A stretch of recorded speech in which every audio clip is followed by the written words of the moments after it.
Hi guys, welcome to the Macros Bodybuilding and Powerlifting podcast. We are here again live with Mike Israetel and Mark. Say hi guys. Hey. Hey everyone.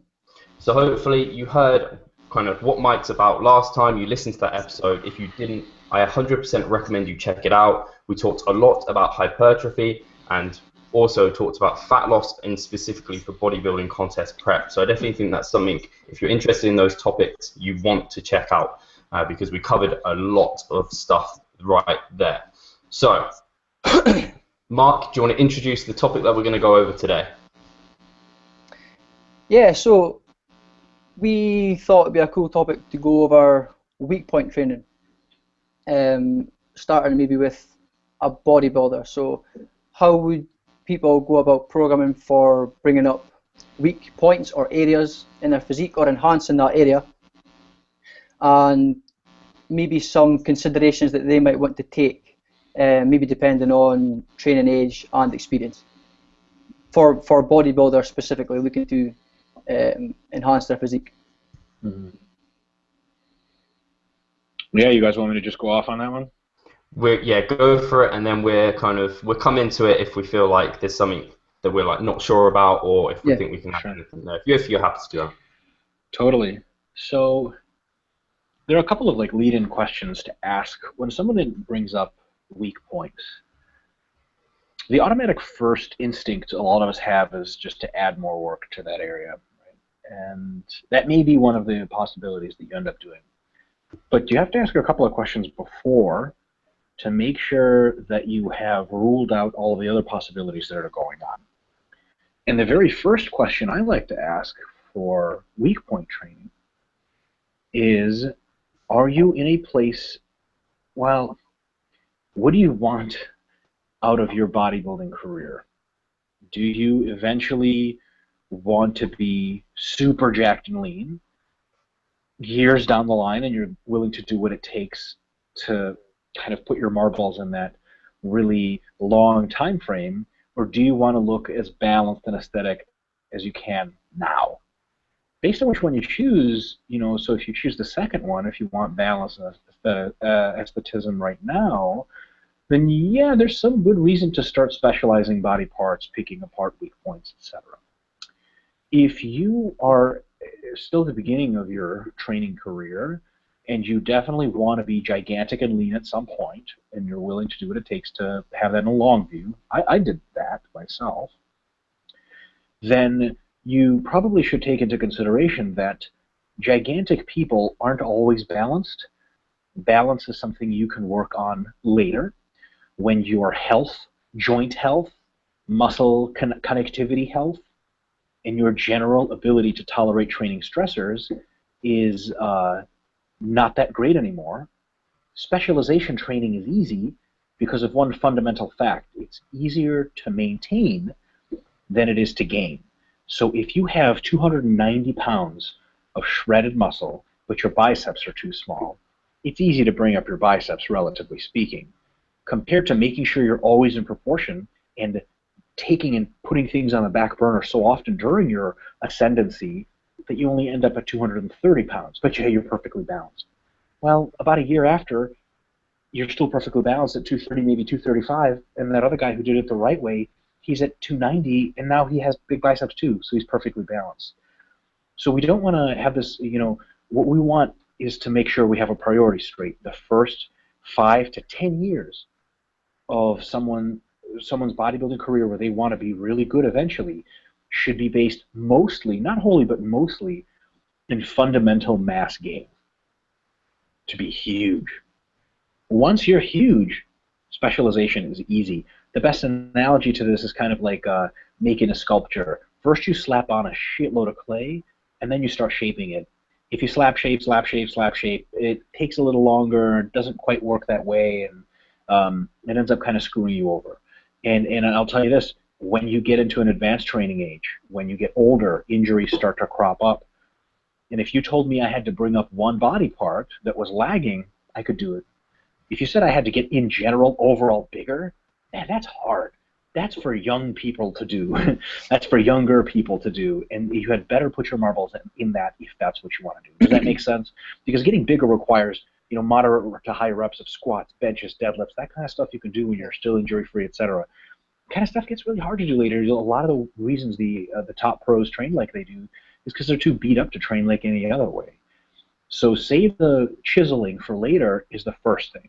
But if you have cleared that question, then you may have answered whatever kind of answer that leads to specialization, then we can go on and ask further questions to kind of delineate what to do. You guys with me so far on that? Mm-hmm. Absolutely, yeah. Okay. So looking to obviously develop overall mass is the #1 goal, and even kind of 5 to 10 years. If it's the #1 goal. If it's the #1 goal, I guess, because when everyone has their own strong and weak points. I mean, for me, for an example, I guess a strong point for me has always been my biceps. So I've never really focused on bringing them up particularly until late, and then they kind of saw great results, and it was quite interesting to actually have done that.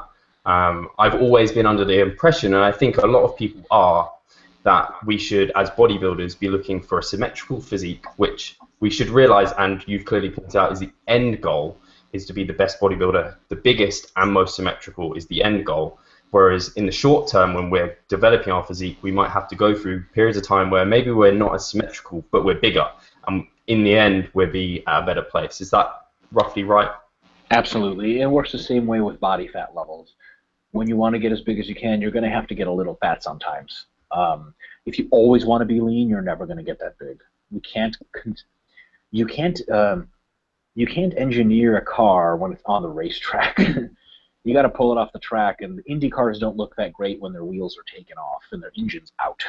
But that's how you make the changes, right? So just the same way, if you always want to be perfect, you're just never going to get that much better of results.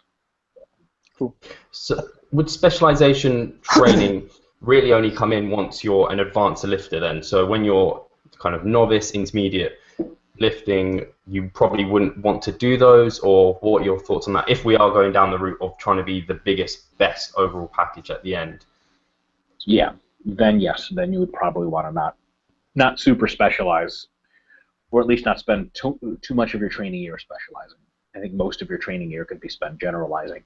A month here or there could be spent specializing, but you definitely want to make sure you're just growing overall, because like I said, bringing up one muscle group is not that hard. Bringing up an entire physique, difficult. And as you age and accumulate experience and injuries, it becomes really hard to bring up an entire physique. So once we've answered that question, and if we have, say, answered, okay, we should specialize, we have to answer another question. So 2 questions, really. One, are we training? How is our overall training volume in relation to our total body system MRV? Okay, so your whole body has a maximum cardiac volume, sum total of the amount of work you can do for every muscle group. If you exceed that, it doesn't matter what other muscle group you train, it's going to push you over the top and be way too much. So, for example, if you never train your hamstrings, but you train your quads and your delts and chest and everything so much that it's over your MRV, adding hamstring training probably won't make your hamstrings bigger. It'll just make you get sick. You'll overreach enough to get sick, and then you'll lose a bunch of gains everywhere. Right? It's just because on hamstring day that you've added, you're supposed to be resting, and it's not enough rest anyway as it is. Now you're resting less, cortisol goes up, testosterone goes down, all those terrible things happen, right? So the first question asked is, where are you in relation to MRV? And hopefully the answer is, like right around it, pretty close. So then you're getting really good results. That's great. Next question is for the body part that you want to bring up. Its current training volume. Where is that in relationship to your MRV? That's an important question very few people ask. Because some people, you talk to them, you say, what's your weak point? They go, man, chest, it just doesn't grow. How many sets do you do for chest a week? 35. Okay. Do you really think going to 40 is going to make you bigger? You're probably doing too much. And there's stories, pro bodybuilders will tell you, I used to train biceps 3 times a week. I switched to twice a week and I got bigger. Well, probably because they were over their MRV. And I'm not probably, almost certain. So you got to try to find out where your MRV is for the particular muscle groups in which you estimate that you are lagging, right? Even before that, we could get really nasty and ask another question. is that body part really out of proportion, or are you just really obsessed with it? Because some people think, I have to bring up my biceps. Like, man, what about your triceps? They're like, I don't really care about them. Okay, right? So if you want to be a good bodybuilder, an aesthetic physique, it's a good idea for someone else to look at your physique, people you trust, and say, hey, you need to bring this up, you need to bring that up, right? You may be a very good judge of it, and a lot of people can be very objective, but maybe it's a good idea to see if you really want to bring that up. Me, I seem to, if someone says, hey, Mike, you can have quads double the size of now, would you? I'm like, yes, right now, I want them right now. But it'll throw off your physique. I don't give a shit, I want to be a freak, right? So, I may think it's a good idea to specialize for quads. Overall, for bodybuilding, might not be good. So once you have zoomed in on the body part you think is lagging, and let's assume that it really is lagging, you got to see where your current training is MRV relationship to that particular body part's MRV. So if it's over the MRV, you know that the answer is to lower your training volume. If it's much less than MRV, then you know the answer is going to be to raise your training volume. That makes sense, right? If it's right around your MRV, then we'll have to look at some other options. So if it's over MRV, our solution is really simple. So we'll take this one by one. Over MRV, we just reduce training volume and we'll get better. Great.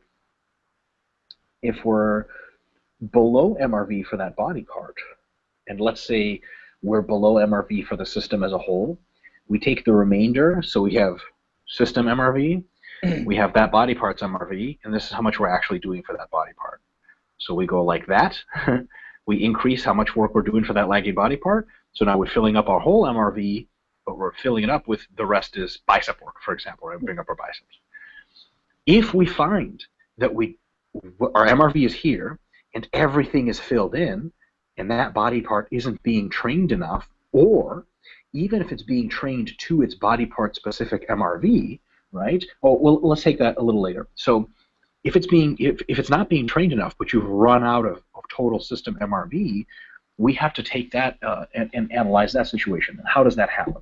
Fact. Ready, guys? Fact. Big claim of mine that I'm very willing to stand by.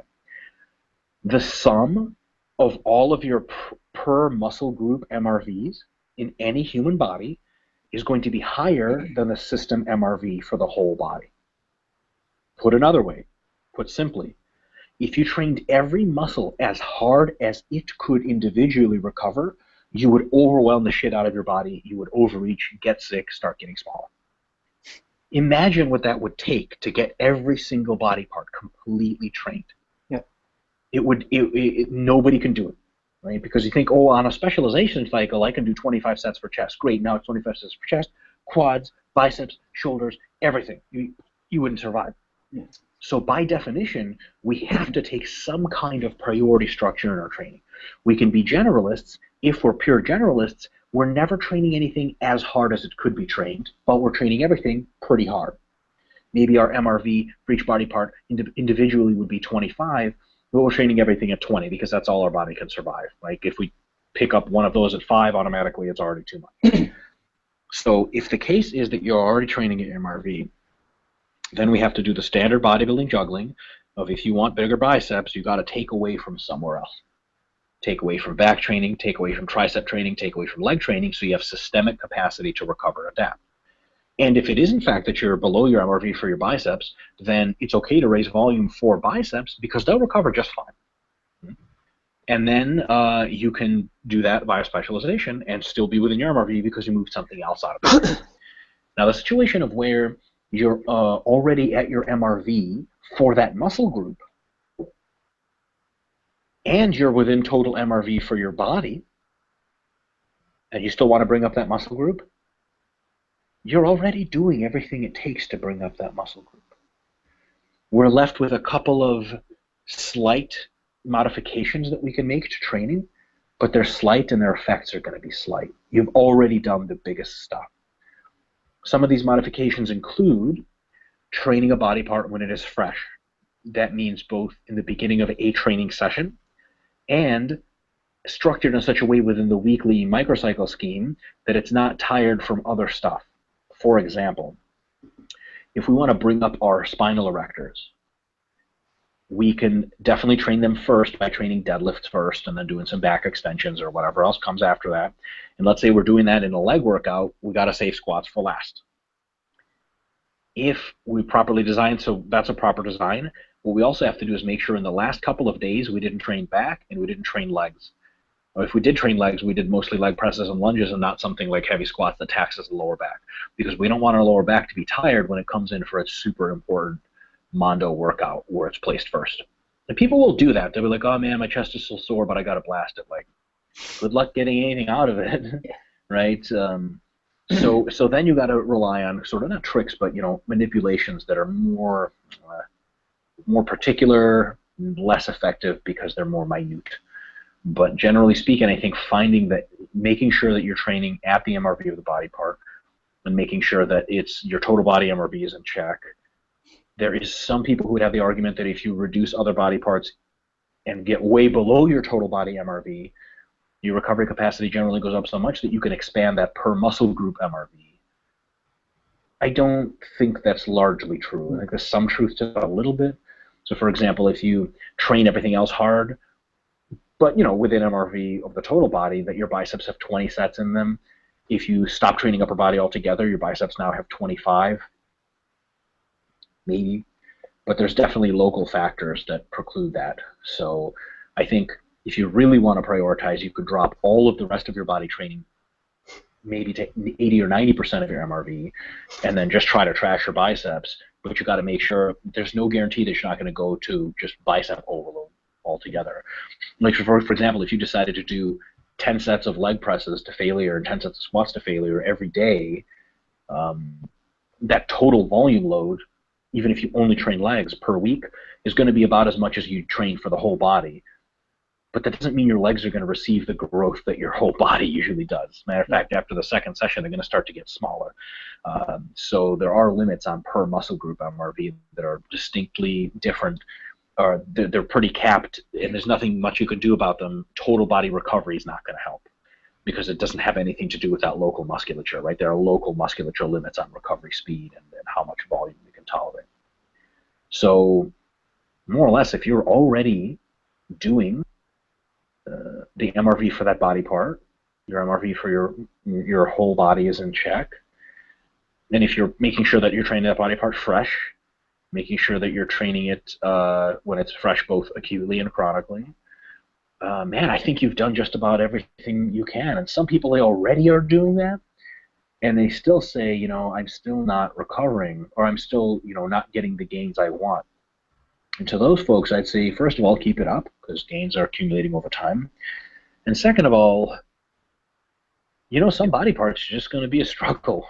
There's pro bodybuilders that don't have every body part in check. A lot of the guys who are in the IFBB are of West African descent, right?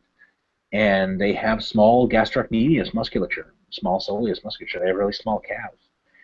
And that is an adaptation that probably is in part related to sprint speed, because you don't want a big shank weight, and you want a really tight, long tendinous structure there, which is why West Africans are also vastly overrepresented in distance or in short distance sprinting. But you think those guys aren't doing everything it takes to grow their calves? Victor Martinez still has small calves. There's a bunch of those guys with small calves. Dexter Jackson, beautiful physique. Calves, Ronnie Coleman didn't have big calves. You think Ronnie Coleman left any stone unturned in trying to train his calves? Of course not. So if Ronnie Coleman can have a weak body part, you probably can too. Yeah. And then you could decide if you want symmetry over mass or whatever. I had a guy on Facebook tell me that I had grown my quads way out of proportion to my calves, and that was a fine critique. He was right. Am I not going to stop me from trying to get enormous quads? Hell no, right? Funny enough, I was like, I have 19-inch or 20-inch calves. My calves are big, but my quads are really big. So it looks kind of weird. I don't care. A bunch of people win pro shows like that, right? So if I was neglecting my calves, I could be butthurt about that comment. I could be like, no, you fuck you, you're a piece of thing. But I'm training my calves really hard, and I'm trying to train them, and my calves get sore and they grow consistently. It's not a problem area for me. So it's just the way the cookie crumbles. You can't have they can't all be your best body parts. And if you choose to have everything in symmetry completely, by definition, you are choosing to limit all of your muscles to the growth rate and size potential of your worst genetic musculature. So if you're going to be completely symmetrical, you may only weigh 180 pounds ever, lean. If you choose to violate symmetry to some extent, you may weigh 200. Yep. But somebody can say, and then your forearms really aren't that big. Well, if my forearms were going to be big, then I would have to weigh a lot less, because there's no way they're getting anything bigger. And you can't infinitely bring it up. And I will also say this, just while we're talking. There are people out there that will tell you there are tricks and this and that you can do, and everyone can bring up lagging body parts. And this is not true. Some body parts are really hard to bring up, and they're just really slow. And you don't ever have to stop training them hard or stop trying, but you got to accept realistic limitations. Or not, and you can just find out after you're 45 years old and you're not growing anything anymore that that's the biggest your calves ever got, no matter what you did. You know, and to you, again, I bring the example of Dexter Jackson and various other people. Branch Warren, another older bodybuilder, his upper body is never going to match his legs. And the only way it does is because Branch Warren legitimately has gone through periods of his life where he doesn't train legs for a year or 6 months at a time. And only then do they get small enough to make his gigantic upper body look normal. Because if Branch Warren trained his legs his entire career like he wanted to or like he could, my God, he'd look like a T-Rex or something like that. It would be, I'd love to see that. Right? He'd blow Tom Platz out of the water, almost certainly. But, you know, again, a trade-off between symmetry and size, for sure. That's a great point. What do you guys think about that? I think that was a really cool point about being symmetrical and being only ever going to be as big as your weakest body part. I think that was a great point. And I also think what people have got to remember is what you touched on. We're talking about 5 or 10 years of training here, the long game, whereas people want the symmetrical, huge body like now. And if they go through 1 or 2 mesocycles and they're not seeing results, then they might think, oh, I've got a weak body part, I've got a lagging body part, where perhaps not. They just haven't been training for long enough and given it that time to grow. Because I mean, growing muscle does take time, and yeah, we're talking years here and not months of training blocks. Something I'd like to ask you, Mike, as I think the listeners would be really interested, and I would as well, actually, to hear what your definitions of novice, kind of intermediate and advanced trainees would be, because I think it's kind of in the literature and out there, it's a bit wishy-washy. Some people, like powerlifters, define it by how strong they are, like can you do double your body weight in a squat, maybe you're advanced. And then some people do it by training years, but I think that gets a bit wishy-washy as well, because different people develop at different rates. And you might not, well, have a good nutritional training plan, but you could be genetically elite and see kind of advanced results very quickly. So yeah, I'd like to hear what you kind of have as a definition there, Mike. So what I would say is that, to me, it doesn't make a whole lot of sense to define beginner, intermediate, advanced with body size or with strength, because, like you said, the genetically freaky people could look advanced but be beginners, and people who are really advanced and need advanced training to continue to progress and have advanced problems could classify as beginners if you classified it based on how big they are. Like, I knew a guy back in college who competed in bodybuilding.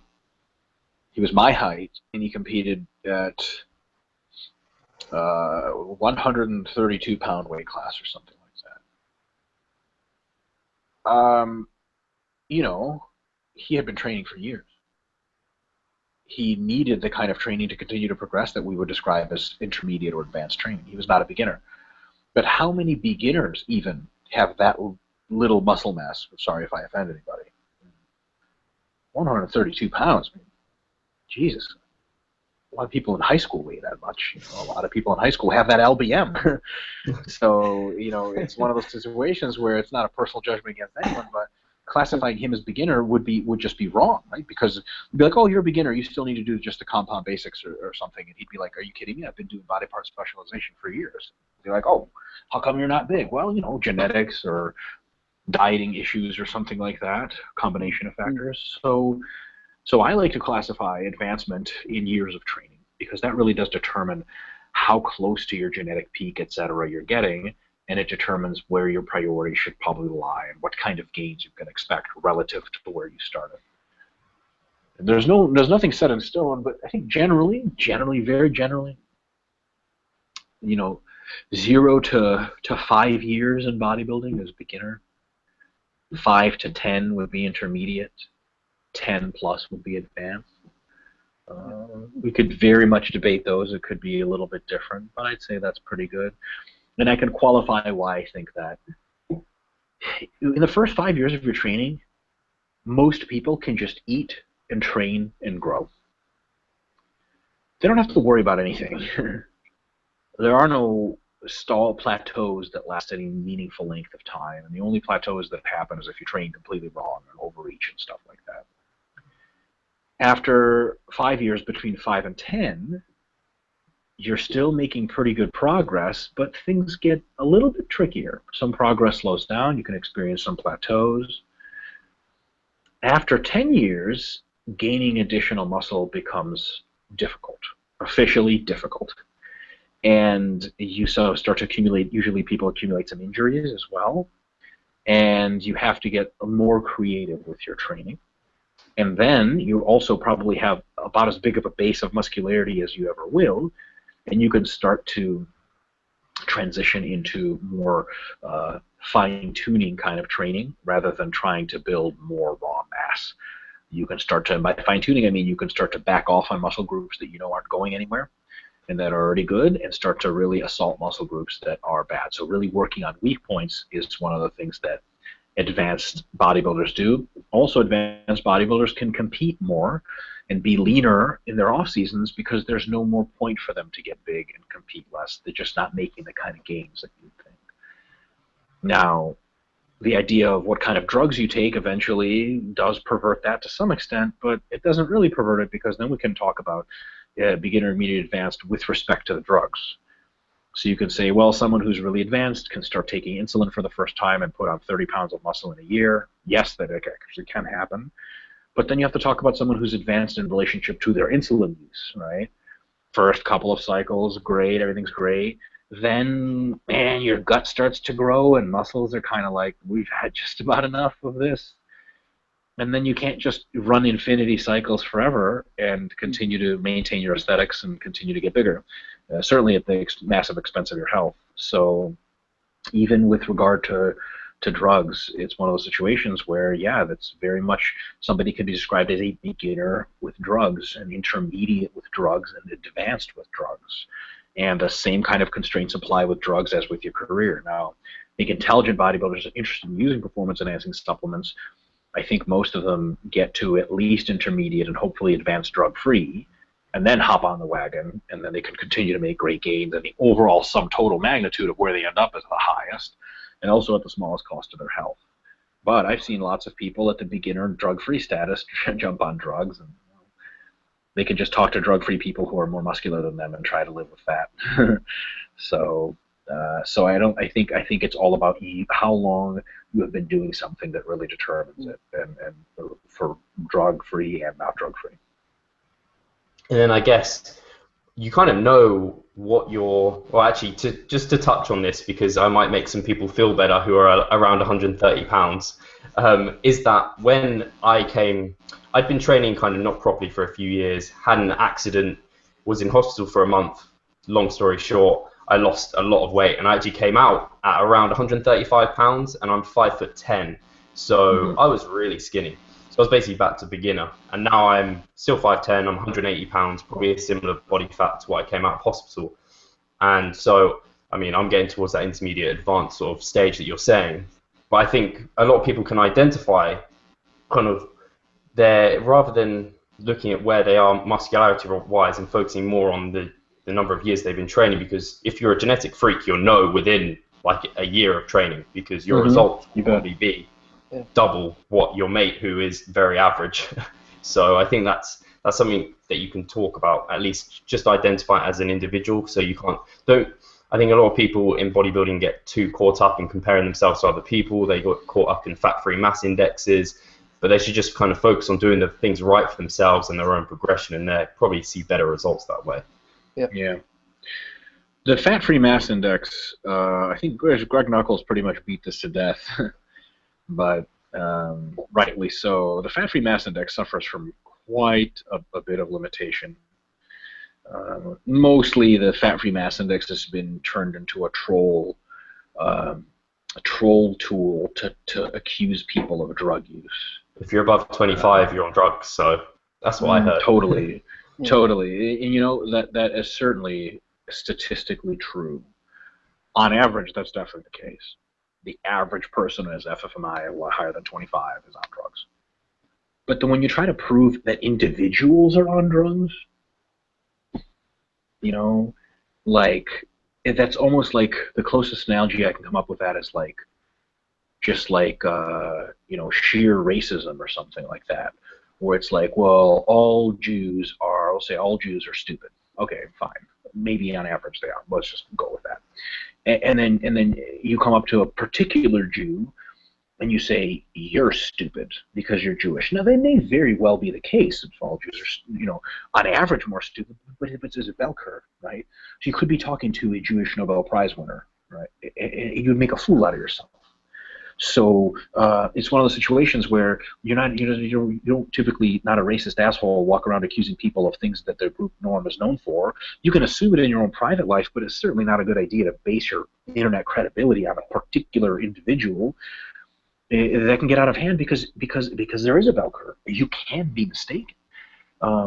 He's now actually a fellow consultant of mine at Renaissance, Jared Feather. Jared Feather's lifetime drug-free.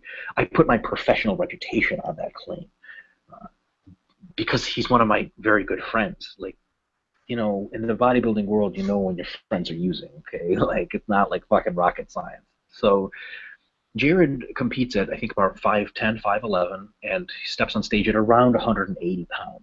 Right? He's really bit shredded, basically. More or less, right? And with like super crazy muscle bellies that I hate him for. Like his waist doesn't exist for some reason; it's just missing. So when I posted a picture of him, not even as good as he is now, and I said, you know, drug-free, Jared, he's great. I've had guys messaging me like, Doc, you don't really think he's drug-free? I was about to be like, no, you tell me what my friend is doing. Yeah. Just off the fucking internet. And I have one example. Which is an unbeatable, logical sort of parable that I use for people who start getting really crazy with the drug accusations for individuals. One example, which is not beatable, I'll share it with you guys. And if you're ever interested in debating, you can bring it up. So people say, oh, 200 pounds lean, definitely drug-free. You say, okay, Big Ramy, you guys know who that is, right? He's on stage at 315 pounds. He's been training probably like 5 years, which is insane. He has elite genetics. So then you ask those people, say, how big do you think Big Ramy would be without any drugs? If your answer is 170 or 180 pounds, you're nuts. There's no drugs like that. If there were, I'd take them. Big Ramy, with his genetics, may have been a lean 250 on stage, drug-free. Yeah. But he's a freak. And then if you accused him of drugs, you would be wrong and embarrassed because he was not on drugs. And you'd say, there's no way he's 250 on stage drug-free. Imagine in an alternate universe where Big Ramy's drug-free. And some guy would be like, there's no way he's 245 on stage and he's drug-free. That's bullshit. I bet my life that he's on drugs. And then the guy's like, no, he's not on drugs. You're an idiot. And this guy goes, well, you know, if he was on drugs, how big would he be? 315 on stage? Ha ha ha, that's laughable. Boom, alternate reality, our Earth. He is 315 on stage. And that guy's like, oh shit. They make people like that? Yeah, they sure as hell do. Who's that one natural guy? Doug, what's his name? Doug Miller, yeah. Yeah, I bet he's drug-free. Yeah, and if Doug Miller took drugs, he beat everybody. He'd probably beat Phil Heath. Is that really a surprise that people like that exist? Right? Like, here's another guy who's not drug-free, Dallas McCarver. You guys know who that is? Dallas McCarver. So he's in the Olympia this year. He's a gigantic person. And he's relatively young. He's like in his mid-20s. He played offensive lineman in football, which is in American football, it's the biggest position, like gigantic people. He weighed a drug-free, fat but muscular, like 330 when he was in college, and that's the average O-lineman size in like the pro leagues. Is it really that big of a surprise that he's supposed to be that gigantic? No, he was huge to begin with. Yeah. If Dallas McCarver was drug-free and did drug-free bodybuilding, he might have stepped on stage at 230, 240 at like 6 feet or whatever. There's people like that. Yeah. Now, if you meet a guy at the gym who's like 6 feet and he's 230 or 240, he's got veins coming out everywhere, if your first guess is that he's drug-free, you're an idiot. If your first guess is that he's taking drugs, you're intelligent. But if you're going to base your life reputation on the fact that he's definitely on drugs, I wouldn't do that. Yeah. I sure as hell wouldn't do that. Especially for edge cases that are like under 220. You're really under 220, you're going to say he's definitely on drugs? Like, yeah, if he's 5'4", right? But like a 5'10", under 220, super lean, and people are like, drugs. Man, there's people that are 5'10" that are 290, 300 on stage. Are they on super drugs? Like, like what did that guy not take? Like, if he's on drugs, he's taking all the wrong shit. He's not taking enough, you know what I mean? So that kind of, there's a big difference between certainty and probability, and I think a lot of people serve pretty well to kind of figure that out. So there's my rant on the matter. I think people can even be hypocritical with that because they make their point. They'll be like, he's got to be on drugs, because they're then referred to someone at the other end of the bell curve who is absolutely, like, they've got the worst genetics in the world, and they're referred to that person and be like, they've been training for 15 years and they're smaller than me. And so they actually be hypocritical because they're being but so then are you on drugs? Yeah. Right. And that whole thing, and this is going to come off mean and a bit rude, but it's true. A lot of the people, not all of them, a lot of the people that are quick to accuse others of drug use have shitty fucking genetics. You have shitty fucking genetics. I'm sorry you have shitty genetics. It sucks. I don't have the best genetics for everything. But, because they base it off of their own experience. So they've been training for 4 years and they're benching 70 kilos for a 1 rep max. And some guy benches it for 10 on his first try, never having lifted. They're going to be like, dude, that guy's a freak. And then a couple months later, he's going to be like even bigger and stronger. They'll be like, dude, he's got to start at some cycle. There's no way a drug-free guy is like that. I think it all comes back. A lot of things come back to high school with me. Just think back to high school, where there was one guy who I don't know, wrestled or played lacrosse or even played, soccer or football, like you guys call it. And he was like 85 kilos with abs for no reason. He didn't really lift weights much. We all know that guy. I know like 5 of those guys from my high school. Are those guys all like steroid dealers or something? Like, did they just find them? They didn't even lift weights, but somehow they found steroids? Like, I assure you, finding steroids is not that easy. It's not just like behind the GNC or something like that. Like behind the vitamin shop, guy with a trench coat. So, people who in high school were the small kid that got bullied, and they didn't have great genetics, never really played any formal sports, and never were that good at them. Graduated high school weighing like 60 kilos or 65 kilos. They struggle for years to get up to 80 kilos. And then a guy starts at 85 kilos and gets up to 110 kilos drug-free, and they'll go, that guy's on drugs. No, that's just the same guy from your high school, dude. He was always going to be better at the sport than you if he ever tried. Funny enough, I have pretty good genetics, but there's guys at my high school that if they trained with weights as much as I have and done all the things I have, fuck, they'd be out of this world. And most people just don't bodybuild because it sucks, like it's really hard and it's boring, right? We love it, but most people don't agree. So yeah. I think people just forget, like, look, if you don't have the greatest genetics to start out with, then what the hell? There's it goes both ways too. You'll have, I know a lot of guys who have used drugs, or even just guys with really great genetics who will refer to some researchers in the field who are researching, some of the pioneers in our field of hypertrophy study, and they'll say, you really going to listen to that guy? That guy's small. First of all, their research production has nothing to do with how big they are. I have any idea what that means, okay? That's not the way science works. You conduct studies that the truth is revealed to you. You're not just big and you decide that this is true. Yeah. First of all. Second of all, people have different genetics, man. And if someone started out weighing 55 kilos and now they weigh 70 or 75, they may know 50 times more than the average pro because they had to struggle for every fucking kilo because their genetics suck. If I'm going to be coached by someone in bodybuilding, I want to be coached by someone with shitty genetics, because then they're gonna have overturned every single stone to try to get where they are. Good genetics coaches, I've met a bunch of them. Most of them suck. Some of them are really good. Most of them have no idea what's going on. They're like, yeah, just eat less and train really hard. And like I deal with a lot of people who are using various performance-enhancing drugs, and you see some of the cycles these people put together that are really good, and you're like, oh, you have no idea what's going on. And they don't. They just, everything comes naturally to them.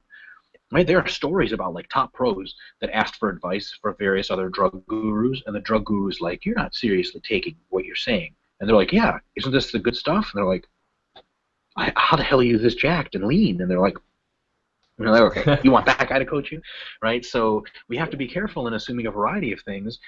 People that are skinny and small, relatively speaking, may know vast quantities about training. And people that are gigantic may know not much at all. And on the other hand, people that are skinny and small sometimes are on anabolic steroids.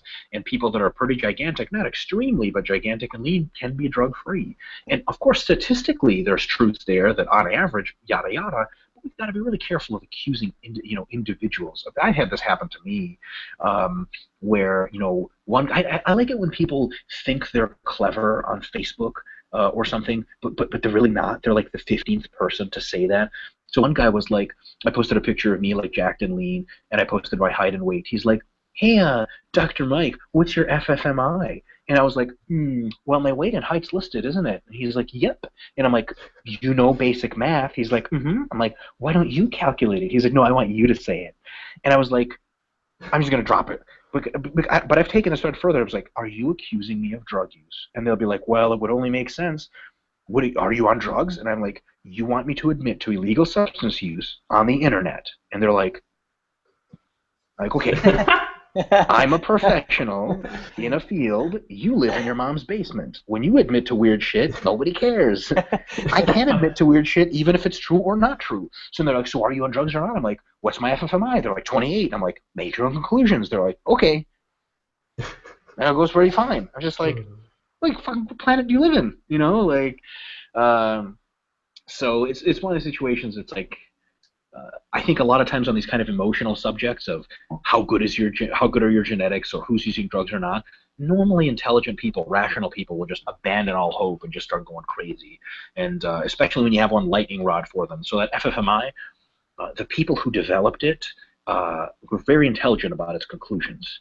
The people who use it online oftentimes just use it like a yes-no litmus test. It was never designed for that. Absolutely not. Yeah. Another consideration here, the FFMI for drug-free bodybuilding, et cetera, was developed on drug-free bodybuilders. I don't know how it is in the UK, but in the United States, almost everyone with good genetics goes into not drug-free bodybuilding eventually, because that's where the money is, that's where the fame is, that's where you go up against the best.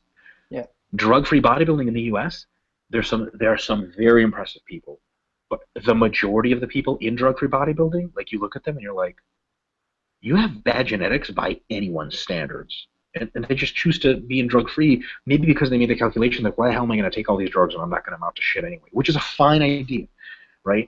But it's one of those situations where you're like, well, the best drug-free bodybuilder is only 210 pounds. But does he have the best genetics of anyone? No, because people like Dallas McCarver could have been 240 lean, but they choose to be on drugs because they want the best. They want Mr. Olympia. There is no natural Mr. Olympia. Nobody knows who that guy is anyway. So we gotta remember that as well. It's funny because people will accept it in other sports, but when it comes to kind of how you look and muscles, people don't like to accept it. So people accept that someone's maybe better at football than them or soccer or whatever it might be, but they're not happy to accept that someone could have better genetics for building muscle. People get really touchy about it. And I think you touched on a really good point in that a lot of people will kind of assume someone's very knowledgeable if they're huge and jacked.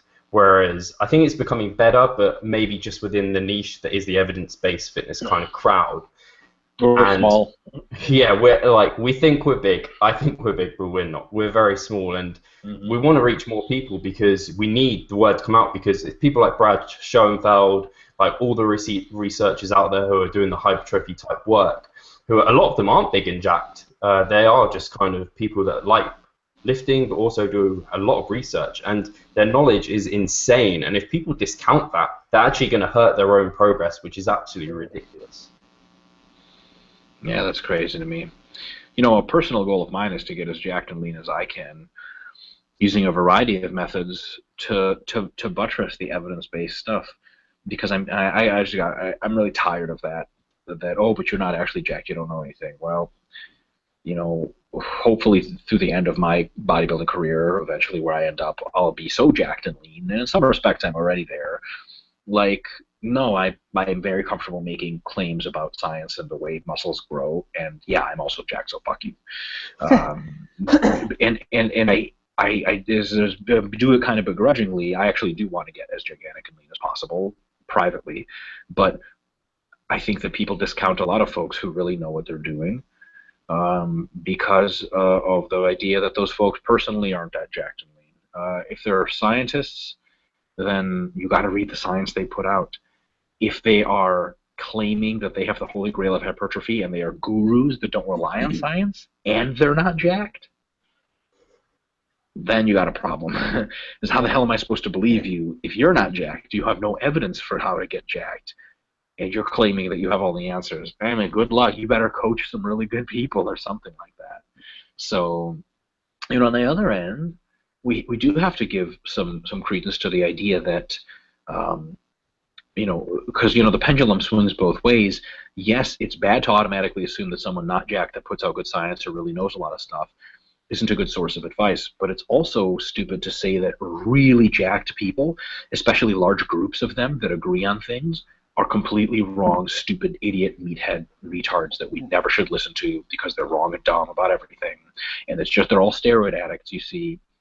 And you know, I weigh 120 pounds, but as soon as I take one testosterone pill or whatever it is they're taking, then I'm going to be 280 lean also, because it's as easy as that. And these people are mindlessly stupid, and we shouldn't listen to them.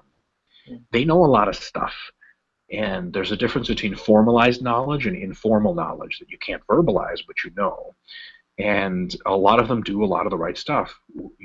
The if it fits your macros swing is a really good illustration of that. So people kind of figured, okay, you know, people have been eating clean for a long time before shows. Foods, rice and chicken and broth. And someone, you know, had the bright idea of saying, well, it doesn't have to be that way. If you meet your macros, you get most of the benefits anyway. And that's on a technical level completely correct as far as it goes. But it doesn't go far enough. Because if you actually try to eat like candy during prep, you forgot the food palatability reward hypothesis applies to that. So as soon as you have half a Snickers bar, you're going to go insane and you're going to eat someone's face off their body. That's how the Miami Zombie happened. I'm just kidding. But you're going to find that controlling your hunger is almost impossible if you eat junk food on a prep. I've tried it. It worked like total shit. I switched back to clean eating, which really is boring eating, and I can eat high volumes of high fiber, high water, whole grain, fruit, and lean meat foods, stay satiated, and not really have a problem losing body fat. I'm not going insane from a ton of hunger. So it doesn't matter what those bodybuilders who all eat clean say why, because they'll say dumb shit like thins the skin or weird shit like that. It doesn't matter what they're saying. What they're doing probably works. Because if it really worked just as well to eat Snickers bars and get into contest shape, you'd have a lot more guys doing it. None of these guys really want to eat this crap that they eat, brown rice and all this shit. Who the hell wants to eat that? I'd rather eat pizzas and get in shape too. Try it. It doesn't work nearly as well because you're going to go psychologically insane before you ever get shape. And you know, does that refute IFWAM as a philosophy? Absolutely not. If you're maintaining, IFWAM is great. If you're massing, IFWAM's the best because you can eat great foods, tons of junk food. As long as you eat macros, you can get enormous without having to stuff yourself with clean food all the damn time, which makes no sense. But you know, as you're dieting, and the further you get to a diet, you will discover that bodybuilders that are jacked and lean do know a lot of really, really good things. And one of them is that foods that are boring are just more sustainable on a diet. They avoid all kinds of really crazy complications. And you know, there are a variety of things that yet to be discovered that I think science will eventually discover, that the biggest guys in the world who have been doing the identical shit for 30 years, that they will be vindicated in some things. In some things they won't. In some things they've been doing wrong. But one of them that I suspect is that we're going to find some kind of long-term compelling evidence eventually that lower training frequencies in the very large, very muscular individuals have some kind of advantage. Because the number of bodybuilders at the highest levels that train with high-frequency programs, real high frequency, 5 days a week for the same muscle group, they don't exist. And I mean they don't. I mean, there's not. The number of them that train the same muscle group 3 times a week you can count on one hand. Twice a week you can count on 2 hands. Once or once and a half times a week, so to speak, is everyone else. So and that's one of those things that I'm not sure if it's the right thing to do. But when 30 years of competitive bodybuilders have been doing the same thing, man, there might be something to it. And I have my suspicions as to why. I think gigantic muscles require so much energy for recovery that you can't overload them multiple times a week. It would be pointless.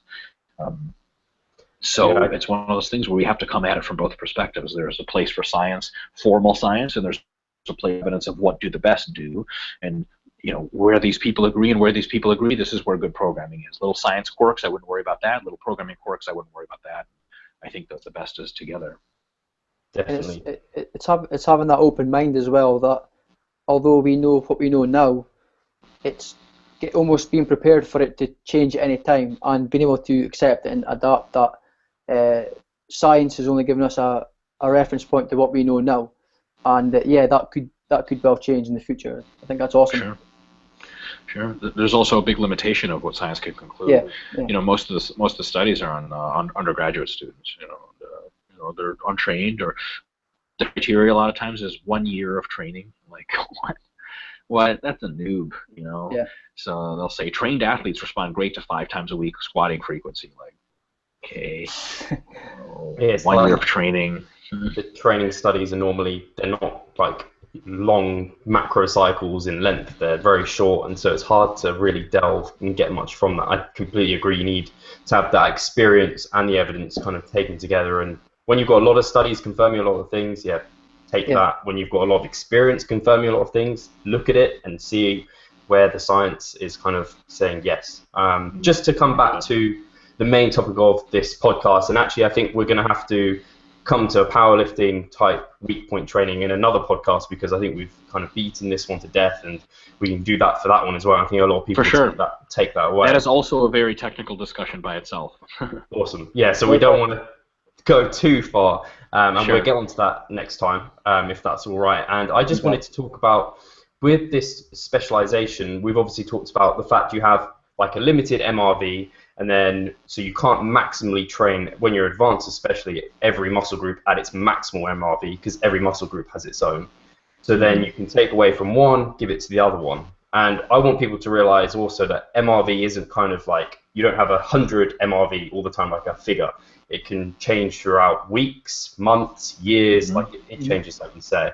And that I think is important. What I wanted to maybe ask is, when we're talking about programming for this, is it kind of, when we talk about specialization, is it one body part, or could you maybe pick an upper and a lower body part?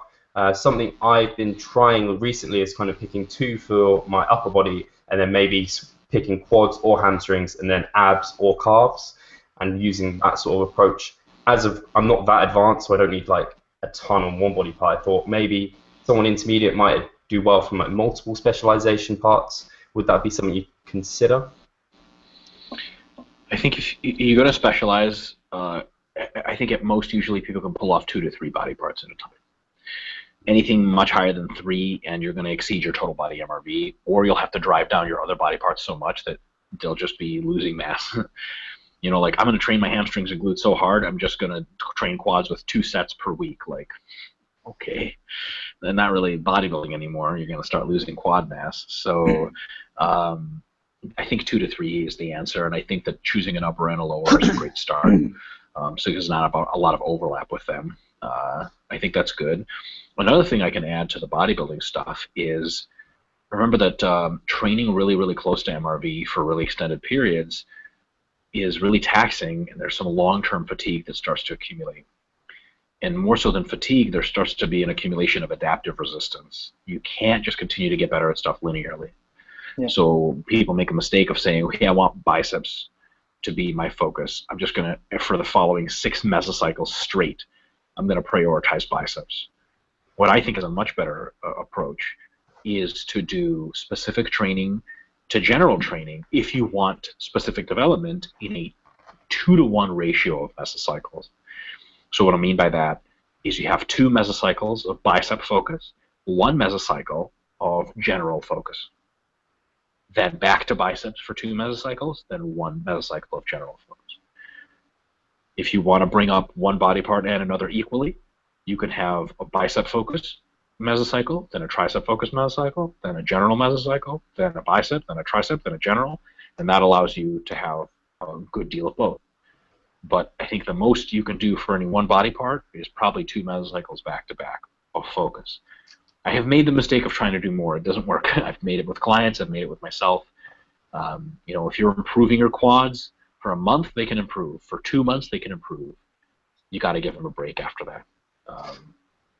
And then you can start back on quads anyway. And, you know, what I would say is, you know, accumulate volume loads through the first mesocycle, switch exercises, like let's say a leg press and squat basis for your first mesocycle for quad emphasis, put that away, finish it up, then do a hack squat and squat basis, or hack squat and lunge basis, and then finish that, and then go to just regular low bar or high bar squatting, low volumes, let your legs really, really recover, let them develop adaptive proclivity again. You're going to So then it's probably a good idea to give that body part a break. You'll keep what you've gained. You won't gain any more. And then you'll get back into training for another 2 mesocycles and make further gains. People have trouble with that psychologically, so I think it's worth to address that. In an ideal world, would you rather continue to keep gaining? You know, so, God, that's really annoying. Sorry, folks. So in an ideal world, would you continue to keep gaining and always work on your weaknesses? Yes. Is it cool to look in the mirror during a sort of maintenance desensitization mesocycle for biceps and notice that your biceps are no bigger than they were 3 weeks ago? No, it's not any fun. But you got to set things up to have the best progress. And I think that goes just as a good general lesson on exercise. Probably life, maybe even. A lot of things aren't for the now, they're for the later. Setting up is as important as doing what it takes. So setting up great gains means backing away for a little while and then capitalizing on them. If you just want to compulsively always train your biceps, you know, you'll definitely feel like you're doing something, but they won't be much bigger at the end of the process. In terms of volume, how much kind of would you move maybe if you were kind of letting your hamstrings maintain and you're killing your quads? Would you maybe take away 1/3 from your hamstrings, add 1/3 to your quads? Would you do that sort of amount, or would it be like half and then double it? Or so probably 1/3 and 1/3, because half and double, remember, where your quads are really that far below their per muscle group MRV, I sure hope not, because then you're going to train the shit out of them. So if you can multiply your quad volume by 2, what the hell were you doing before then? Right, so it definitely not double, and that's where another. And I'm glad you brought this up, Steve, because people go wrong in that. They get this idea, and it's this assumption of linearity, kind of. I'm sure wherever Greg is, he'd appreciate that I use that kind of technical term. And people say, you know, I want bigger biceps. I'm just going to double my training for them. Like, Jesus, if it was only that simple, you know. I don't think it is. And you may very well find that and people do that all the time, and they write about it in bad bodybuilding magazines later. Like, yeah, I wanted to bring up my chest, I trained it double, it shrank, and then I realized I was overtraining it to begin with. It's like, well, there you go. So just small changes here and there. You can, I'll tell you what, so general body training is, within your total body MRV, you can already get great gains for a bunch of muscle groups. That specialization is just a little bit, maybe 1/3, maybe even 1/4 of the volume increase, and then you're at your body part MRV already. So I don't think it's like double or triple or anything like that. Which is why it's weird to me when people do like weird online programs. They're like, oh, we're doing German volume training, like 10 sets of 10. Like, fuck, like, what? Really? You think you can survive that? They're like, you really think your legs can handle that? And they're like, yeah. Like, so why don't you train more like that all the time? Yeah. Like, well, I don't know. Jeez. and where do you go from there? It's kind of like 10 sets of 10. That's quite a lot. Volume. I don't know. Do you think it's worth also pointing out again? And I know you definitely touched on this at the start of the podcast, but if people are going to run specific specialization blocks, that they actually commit to that block properly, as in, if they're running a specific block for bringing about their back, so they're going to specialize back training for that block. But if they're accumulating volume along a mesocycle with their back training, should they, or I would hope people would be kind of easing off somewhat on, or at least maintaining maybe their bicep work, because if you're absolutely hammering your back, but you're trying to push your bicep training along with that, then you potentially are not going to be recovered enough from possibly your arm work to then progress with your back training. Do you know what I mean? So absolutely. I think there are some muscles that you can choose to bring up together. There are other muscles that are really hard to bring up together because they interfere with each other's training. A lot of that you can obviate in training design, but some of that's really hard. So for example, if you want to bring up your back and your biceps at the same time, if you really train your biceps as hard as you can, it's going to interfere with your back training. If you really train your back as hard as you can, then your biceps are really tired through indirect work, kind of junk volume, right? And they still get some good stimulus, but not nearly as good as they could have. So with muscle groups that generally do a lot of the same stuff, you probably have to pick one or the other to hypertrophy them for specialization, because if you pick them both, then they kind of both interfere with each other too much. Here's another example. Front delts and chest. Like, if you really push your front delts, your chest volume is going to suck because you're going to be sore all the time and fatigued in your front delts, and that's a huge part of every pushing movement for chest.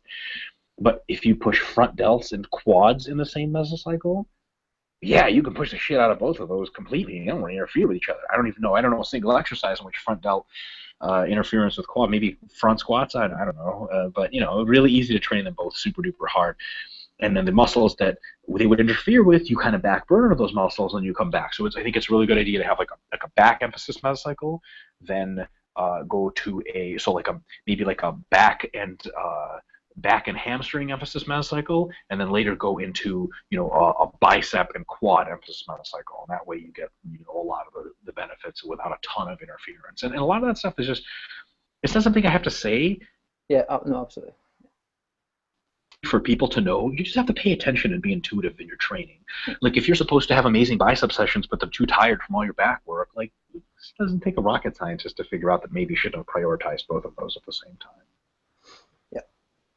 Fantastic. I think we've probably covered the subject pretty well. I don't know if, Mike, if you've got anything else to add, or if Mark's got anything else to ask. It's fine. I think, yeah, we covered that one pretty well. If I just try and summarize briefly, so we know we've got this kind of cap of MRV, and someone looking to do specialization training for bodybuilding purposes probably wants to be advanced. They want to be, before they really consider this, build up their base, build up a good foundation, and then we chisel away and make these smaller body parts better. That's for someone that wants kind of the total best physique they can get to. If they focus on trying to build everything at the same rate, they're probably kind of, just like in a football team, I was thinking, kind of, you're as good as your worst player, you're only going to be as good as your worst body part. It's going to slow you down. So better to bring everything up at the rate it can, and then once you've got your best body parts as big as they can, then you can focus on the little ones and do that in kind of a structured and sensible manner, and not kind of go crazy. 1/3 from one, 1/3 to another, and balance that across mesocycles. Yeah, so I don't think people will be confused about specialization cycles anymore. No. Well, maybe, and there's a lot of stuff left unsaid, and kind of there's a lot of stuff that's still mysterious, but the stuff we've talked about I don't think is very mysterious. So, I can always say, you can make all the mistakes in the world except for the ones that people have made a lot before you. Then it's just ignorance. So we may make tons of mistakes, but if people have already explained why they're mistakes and you're still making them, I don't know what to say. Definitely. So, thank you everyone for tuning in. Thank you, Mike, for coming on the podcast again. And Mark, thank you as well. And we'll catch you guys soon. Please, guys, review the podcast, comment away. Check out Mike's stuff in particular. He's putting out great content all the time. He's on other podcasts as well. And he'll really appreciate you asking him questions, I'm sure. Thanks for having me on. Thanks so much, guys. Cool. Cheers, Mark. Cheers, Mike. Cheers, guys.